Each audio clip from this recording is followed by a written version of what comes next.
میں اگر دنیا سے جا رہا ہوں تو حالت اسلام میں جا رہا ہوں۔ السلام علیکم ورحمۃ اللہ وبرکاتہ۔ امید کرتا ہوں آپ سبھی خیریت سے ہوں گے۔ آج ہم آپ کو پھر سے سلمان اظہری صاحب کا بیان سنوانے کے لیے حاضر ہیں۔ چلو آپ اور ہم مل کر سنتے ہیں۔ ہونے چاہیے وہ اللہ اور اس کے رسول کے لیے۔ ایک حدیث میں آپ کو بتاتا ہوں جس کا آخری والا حصہ گفتگو کا اصل مقصد ہے۔ ایک بار رسول پاک صلی اللہ تعالیٰ علیہ وسلم مجلس میں بیٹھے ہیں صحابہ کے، ایک اجنبی شخص آیا، مجلس میں آیا، آ کر کے سیدھے حضور پاک صلی اللہ علیہ وسلم کے قریب بیٹھ گیا، اتنا قریب کہ اپنے گھٹنے حضور کے گھٹنے سے لگا لیا، قریب سے قریب ہو کر بیٹھا۔ صحابہ کرام اور بھی مجلس میں تھے، سب دیکھ رہے تھے، اور وہ اجنبی جو شخص آیا تھا اس کو کوئی بھی پہچانتا نہیں تھا۔ اس نے آتے ہی سوالات کرنا شروع کیا۔ سب سے پہلے اس نے پوچھا مل ایمان، ایمان کسے کہتے ہیں؟ رسول پاک صلی اللہ تعالیٰ علیہ وسلم نے جواب دیا، اس بات کا اقرار کرو کہ اللہ تبارک و تعالیٰ کے سوا کوئی معبود نہیں، محمد صلی اللہ تعالیٰ علیہ وسلم اللہ کے رسول ہیں، فرشتوں پر اور اللہ کی کتابوں پر، رسولوں پر، تقدیر پر، قیامت کے دن پر اور مرنے کے بعد دوبارہ زندہ ہونے پر یقین رکھنا۔ اس اجنبی شخص نے پوچھا مل اسلام، پھر اسلام کیا ہے؟ حضور پاک صلی اللہ علیہ وسلم نے اس کا بھی جواب دیا، اللہ کی وحدانیت اور محمد صلی اللہ علیہ وسلم کی رسالت کا اقرار کرنا، نماز پڑھنا، روزے رکھنا رمضان کے، زکوٰۃ دینا مالک نصاب کو، اور حج کرنا صاحب استطاعت، یہ اسلام ہے۔ دو سوالات ہو گئے۔ تیسری مرتبہ اس نے سوال کیا مل احسان، احسان کیا چیز ہے؟ احسان نیکی کو کہتے ہیں۔ احسان یہی پورا تصوف ہے جس کو لے کر آج صوفیہ اکرام چلتے ہیں۔ اس نے پوچھا احسان کسے کہتے ہیں؟ اب جواب میں میرے آقا صلی اللہ علیہ وسلم نے دو جملے ارشاد فرمائے، وہ ہماری پوری زندگی کو گھیرے ہوئے ہیں۔ کیا فرماتے ہیں؟ ان تعبد اللہ کأنک تراہ وإن لم تکن تراہ فإنہ یراک۔ رسول پاک صلی اللہ علیہ وسلم فرماتے ہیں احسان کا مطلب یہ ہے کہ تم اللہ کی عبادت ایسے کرو جیسے تم اسے دیکھ رہے ہو۔ عبادت، نماز کی بات نہیں، عبادت، عبادت میں سب چیزیں آ جاتی ہیں۔ روزہ بھی عبادت ہے، زکوٰۃ بھی عبادت ہے، حج بھی عبادت ہے، خیرات بھی عبادت ہے، نماز بھی اس کا ایک حصہ ہے۔ اور رسول پاک نے فرمایا یہ ساری عبادت ایسے کرو جیسے تم اللہ کو دیکھ رہے ہو، اور اگر تمہاری یہ کیفیت نہیں آ پاتی تو ایسی عبادت کرو کہ اللہ تمہیں دیکھ رہا، یہ خیال تو آ جائے کہ اللہ تمہیں دیکھ رہا ہے۔ اب وہ شخص جو سوالات کر رہا تھا اس نے ساری چیزوں کو کہا صدقت صدقت، ہاں آپ بالکل سچ کہہ رہے ہیں، سچ کہہ رہے ہیں۔ حضرت عمر فاروق فرماتے ہیں یہ کون اجنبی ہے، خود سوال بھی کرتا ہے اور خود تصدیق بھی کرتا ہے۔ جواب ملنے کے بعد کہتا ہاں بالکل آپ نے صحیح کہا۔ اخیر میں اس نے کہا متی الساعۃ یا رسول اللہ صلی اللہ علیہ وسلم، قیامت کب آئے گی؟ اس کے جواب میں رسول کریم صلی اللہ تعالیٰ علیہ وسلم نے مخفی انداز میں ارشاد فرمایا جتنا پوچھنے والے کو معلوم ہے اتنا ہی پوچھے جانے والے کو بھی۔ ہاں یہ اور بات ہے کہ میں اس کی علامتیں تمہیں بتا دیتا ہوں۔ پھر فرمایا جب تم دیکھو گے کہ عورت اپنا سردار جننے لگ جائے، مطلب یہ ہے کہ ماں باپ پر لو بچے حکومت کرنے لگ جائیں، اور ننگے پیر چلنے والے نیچ ذات کے لوگ بڑی بڑی بلڈنگوں میں فخر کرنے لگ جائیں، بڑی بڑی عمارتوں پر فخر کرنے لگ جائیں، حکومتیں اور کرسیاں ان کے ہاتھوں میں آ جائیں، اور پھر جب تم دیکھو کہ گانے باجے کی کثرت ہو جائے، یہ دوسری احادیث کا مفہوم بھی اس میں آپ کے ساتھ رکھ رہا ہوں، زنا عام ہو جائے، تب تم انتظار کرو کہ قیامت بہت قریب آ چکی۔ میرے عزیزو، حضرت عمر فاروق رضی اللہ تعالیٰ عنہ فرماتے ہم سب سن رہے تھے اور وہ اجنبی آیا اور سوالات کیا اور چلا گیا۔ حضرت عمر کہتے ہیں میں فوراً مجلس سے اٹھ کر باہر گیا کہ اس کو پکڑ کر کے پوچھوں کہ اتنے اہم اہم سوالات کہاں سے لایا تھا، لیکن رسول پاک صلی اللہ علیہ وسلم نے مجھے بلایا، ادھر آؤ عمر۔ وہ کوئی مسافر نہیں تھا، وہ جبرائیل امین تھے جو تمہارا دین سکھانے آئے۔ اتاکم جبرائیل یعلمکم دینکم، وہ تمہارا دین سکھانے تمہیں آئے تھے۔ بہرحال یہ حدیث جبرائیل اس کو کہتے ہیں۔ اس میں جو لفظ آیا ہے کہ تم اللہ کی عبادت ایسے کرو جیسے تم اسے دیکھ رہے ہو، یہ ہماری پوری زندگی کا حصہ ہونا چاہیے، پوری زندگی کا حصہ۔ اسی لیے میرے آقا صلی اللہ تعالیٰ علیہ وسلم سے سوال کیا گیا تھا، صحابہ نے پوچھا دنیا کی طاقتور چیزوں میں بڑی طاقت والی چیز کون سی ہے؟ ترتیب وار حضور اکرم صلی اللہ تعالیٰ علیہ وسلم نے ارشاد فرمایا لوہا ہے، لوہا بہت مضبوط چیز ہے۔ صحابی نے پوچھا کیا اس سے بھی زیادہ طاقتور کوئی چیز ہے؟ کہا ہاں اس سے بھی زیادہ اگر طاقت آگ میں ہے، کیونکہ آگ لوہے کو پگھلا دیتی۔ پوچھنے والے نے کہا کیا آگ سے بھی زیادہ طاقت کسی میں ہے؟ حضور نے فرمایا ہاں پانی میں ہے، پانی آگ کو بھی بجھا دیتا ہے، پانی کی طاقت بہت زیادہ ہے، سونامی پانی ہی سے تو آتا ہے۔ اور اس کے بعد پھر پوچھنے والے نے کہا کیا پانی سے بھی زیادہ طاقت کسی کی ہے؟ آپ صلی اللہ علیہ وسلم نے فرمایا ہاں دنیا میں سب سے زیادہ طاقت ہوا کے اندر ہے، وہ پانی ہو کہ لوہا ہو کہ آگ ہو، سب کو ہوا اڑا لے جاتی ہے۔ اور ہوائیں جب جوش میں آئیں یا جلال میں آئیں تو بڑے بڑے پہاڑ بھی کھسک سکتے ہیں۔ ہواؤں کی طاقت کا اندازہ تم نہیں لگا سکتے، گھروں کی چھتیں اکھاڑ لیں گی اور لوگوں کو تہس نہس کر دیں گے ہوائیں اگر جلال میں آئیں۔ تو پھر پوچھنے والے نے پوچھا کیا اس سے بھی زیادہ طاقت کسی کے اندر ہے؟ حضور پاک صلی اللہ علیہ وسلم نے فرمایا ہاں ایک چیز میں ہے اور اس سے زیادہ پھر کسی کی چیز میں نہیں۔ پوچھا وہ کیا ہے؟ میرے آقا صلی اللہ علیہ وسلم فرماتے ہیں اس ہاتھ میں ہوا سے زیادہ طاقت ہے جو اللہ کی راہ میں عطا کیا تو دوسرے ہاتھ کو خبر نہ ہو۔ یہ اخلاص والا ہاتھ، اخلاص والا ہاتھ کہ اسے خود خبر نہ ہوئی ہو کہ اس نے اللہ کی راہ میں دیا ہے تو کتنا دیا، کیسے دیا۔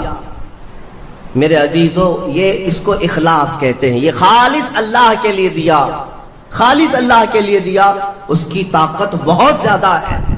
اب آپ کو میں وہ نکتہ بھی سمجھا دوں، اولیاء اکرام کی کرامتیں سنتے رہتے ہیں، میاں وہ کیا کھا کر کے اتنی طاقت بنائے تھے۔ غوث پاک رضی اللہ تعالیٰ عنہ بغداد میں بیٹھے ہو اور دریا میں اگر سیلاب یا طوفان آ جائے اور کشتی بھنور میں پھنسنے لگے تو کئی واقعات ہیں کہ کشتی میں بیٹھے ہوئے مسافروں نے دیکھا کہ غوث پاک تشریف لائے، ان کی کشتی کو سل دیا، سنبھالا۔ جن کشتیوں میں پھٹن تھی یا پانی آ رہا تھا، یہ طاقت کیسے، یہ تصرف کیسے ان کے پاس حاصل ہوا؟ کوئی کھانا پانی ایسا ہے دنیا میں جس کو کھانے کے بعد اتنی بڑی طاقت مل جاتی ہے؟ میرے عزیزو یہ اولیاء کاملین کے پاس جو بھی طاقت تھی وہ اخلاص کی طاقت تھی، وہ جو عمل کرتے تھے وہ خالص اللہ کے لیے کرتے تھے، خالص اللہ کے لیے، اور وہ اپنے آپ کو تک فنا کر چکے ہوتے اللہ رب العزت کی بارگاہ میں۔ اسی لیے میرے عزیزو ان طاقتوں کے سامنے دنیا کی کوئی طاقت ٹک نہیں پاتی، اخلاص کی طاقت۔ آج تم کر کے تو دیکھو، اللہ رب العزت کی بارگاہ میں اگر مخلص ہو گئے تو شیطان جو چیلنج کر کے آیا تھا اللہ کی بارگاہ میں، لَأَقْعُدَنَّ لَهُمْ صِرَاطَكَ الْمُسْتَقِيمَ، مولا میں تیرے سیدھے راستے پر بیٹھ جاؤں گا، جو بھی تیرے سیدھے راستے سے گزرے گا میں اس کو بہکاؤں گا، کبھی دائیں جانب سے، کبھی بائیں جانب سے، کبھی آگے سے، کبھی پیچھے سے۔ قرآن کی آیت میں بتا رہا ہوں آپ کو، 8ویں پارے میں اللہ نے فرمایا، شیطان یہ چیلنج کیا اللہ سے، قیامت تک تو مجھے مہلت دے دے، میں تیرے بندوں کو بہکاؤں گا۔ اور پھر اللہ تبارک و تعالیٰ سے وہ کہتا ہے کہ ان سب کو سیدھے راستے سے میں ہٹاؤں گا، لیکن شیطان نے اخیر میں ایک جملہ یہ بھی کہا، مولا یہ جتنے بھی سیدھے راستے پر چلیں گے ان کو بہکا تو دوں گا، الا عبادک منہم المخلصین، مگر تیرے وہ بندے جو اخلاص کے ساتھ تیری عبادت کرتے ہیں ان پر میرا داؤ نہیں چل سکے گا، میں انہیں نہیں بہکا سکوں گا۔ اب اندازہ کرو کہ شیطان جس کے پاس ساری طاقتیں آ جاتی ہیں باطل طریقے سے وقتی طور پر، وہ عاجز آ گیا تو پھر دنیا کی یہ چھوٹی موٹی طاقتیں تمہارا کیا بگاڑ لیں گے؟ اگر اخلاص تمہارے اندر آ جائے، خلوص کی دولت آ جائے، دنیا میں جو کچھ بھی کر رہے ہو سب دکھاوے کے لیے نہیں ہے، کچھ عبادتیں ایسی ہیں جو تمہارے ساتھ راز رہے تمہارے اور تمہارے پروردگار کے بیچ۔ ہر بات کی تشہیر کرنا ضروری نہیں ہوتا کہ لوگوں کی مدد آپ نے کیا تو پیپر میں چھاپ دیا، اور آپ کوئی نیکی کر رہے ہیں تو ضروری نہیں ہوتا کہ ہر چیز کی تشہیر کی جائے۔ ہاں کچھ چیزوں میں حکمت اور مصلحت ہو سکتی ہے کہ لوگوں کو نیکی کی طرف بلانے کے لیے اعلان کیا گیا ہو، لیکن ہر چیز میں نہیں۔ عزیزان گرامی وقار، اخلاص جب کسی کے پاس ہو تو ایک اور حدیث میں آپ کو بتا دوں، بندے جو عبادت کرتے ہیں یہاں پر دنیا میں بھی سب کا کچھ نہ کچھ ایک غرض ہے، کچھ نہ کچھ ایک مقصد ہے. آپ نماز کے لیے آئے ہیں یا نیکیاں کر رہے ہیں یا گناہوں سے بچ رہے ہیں تو کوئی تو غرض ہوگی. حدوں میں سے ایک چیز ہوگی، جہنم کا خوف ہوگا، اللہ کے عذابات سے ڈر لگتا ہوگا، اس لیے نماز پڑھ لیتے ہیں، پوری اپنی صحیح کر لیتے ہیں. یا تو پھر جنت کی نعمتوں کا شوق ہوگا کہ جنت میں جانا ہے، صحابہ تابعین اولیاء کاملین کے پڑوس میں رہنا ہے. یا تو شوق ہے یا تو ڈر ہے، اور یہ دونوں چیزیں بندے کو عبادت کرواتی ہیں. قیامت کے دن کے متعلق حدیث میں ملتا ہے، جب بخشے گئے ہوئے لوگ جن کو جنت بھیجا جا رہا ہے، جنتیوں کی بات کر رہا ہوں، عام کی نہیں، تو اس میں 3 کیٹیگری ہوں گی. ایک جماعت ہوگی جن سے اللہ تعالیٰ فرمائے گا کہ اے بندو تمہارے اوپر آج جنت کھول دی گئی، تم بخش دیے گئے ہو، تم عبادت کرتے تھے دنیا میں، بتاؤ کیوں کرتے تھے؟ وہ بندے کہیں گے کہ مولا تیری جہنم سے بڑا ڈر لگتا تھا، اس کے عذابات کا خوف تھا، اس لیے ہم عبادت کرتے تھے. رب تعالیٰ فرماتا ہے کہ جس چیز سے تم ڈرتے تھے میں نے آج بچا لیا، جاؤ میری جنت میں. ان کو جنت بھیج دیا جائے. دوسری ایک جماعت، ان سے رب تبارک و تعالیٰ پوچھے گا تم کیوں عبادت کرتے تھے؟ تم بھی جنت کے مستحق ہو گئے ہو، آج بخشے گئے ہو. وہ لوگ کہیں گے کہ مولا ہمیں تیری جنت کی نعمتیں سننے کے بعد اس قدر شوق تھا کہ ہم وہ نعمتیں حاصل کرنے کے لیے دن رات عبادت کیے، ذکر کیے، تسبیح پڑھے، اور آج کامیاب ہوئے. رب تعالیٰ فرماتا ہے میری جنت کی خواہش کرنا بھی نیکی ہے، جاؤ میں تمہیں جنت دیتا ہوں. وہ بھی جنت میں چلے گئے. تیسری جماعت تھی، ان سے پوچھا جائے گا تم کیوں عبادت کرتے تھے؟ تم بھی آج جنت کے مستحق ہو گئے. وہ کہیں گے کہ مولا ہمیں تیرے جہنم کے عذابات کی بھی پرواہ نہیں اور نہ ہی تیری جنت کی نعمتوں کی خواہش، بلکہ ہم تو صرف اور صرف تیری رضا کے لیے کرتے تھے، تو راضی ہو جا، ہم جنت و دوزخ کے لیے نہیں. تو رب تبارک و تعالیٰ فرماتا ہے کہ یہ میرے مخلص بندے ہیں، خالص پیور اللہ کے لیے کرتے تھے. رب تعالیٰ فرماتا ہے جاؤ میں تم سے راضی ہو گیا، تم بھی جنت میں. جنت میں جانے کا حکم دے دیا جائے، لیکن فرمایا گیا وہ جماعت رک جائے گی، وہ کہیں گے نہیں ہم جنت میں نہیں جائیں گے. ایسا بھی کوئی ہے، وہ کہیں گے کہ مولا اگر ہم جنت میں جائیں گے تو اندر جو جنتی ہیں وہ ہمیں تانا ماریں گے، تم بھی جنت کے لیے کرتے تھے اور بولے کچھ اور ہو، بدلہ تو تم نے بھی لے لیا عبادتوں کا، ہمیں اپنی عبادتوں کا بدلہ نہیں چاہیے. رب تبارک و تعالیٰ فرماتا ہے میری رضا یہی ہے کہ تم جنت میں چلے جاؤ، میں تم سے راضی ہو گیا. وہ پھر رکے رہیں گے کہ مولا ہم نے جنت کے لیے نہیں تیری رضا کے لیے کیا ہے. پھر حکم ہوگا فرشتوں کو کہ ان کے ہاتھوں اور پیروں میں بیڑیاں باندھو اور کھینچ کے جنت میں لے جاؤ. وہ ایک جماعت ایسی ہے. یہ کون لوگ ہیں جو مخلصین ہیں، خالصتاً اللہ کے لیے عبادت کرتے تھے. عزیزان گرامی وقار، جو اللہ رب العزت کے لیے کرنے والے لوگ ہیں، اللہ تعالیٰ ان کو ہمیشہ ذلت اور رسوائی سے محفوظ رکھتا ہے. اخلاص. بنی اسرائیل میں ایک خاتون تھی اور اس کا بڑا گھرانہ تھا. اس کا باپ جو تھا وہ بڑا کنجوس اور بخیل آدمی، بڑے پیسے والا. ایک دن ایسا ہوا کہ یہ جو لڑکی تھی، جوان لڑکی، اس نے باہر ایک فقیر کو دیکھا جو بڑا مجبور تھا، ضرورت مند تھا.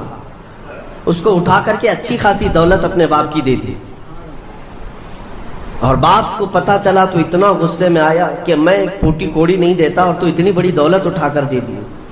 اور غصے میں اپنی بیٹی کا ہاتھ کاٹ دیا. اس کا ہاتھ کٹ گیا. غصے میں تھا باپ، بخیل تھا، ہاتھ کاٹ دیا. بہرحال کٹے ہوئے ہاتھ کے ساتھ وہ رہنے لگی.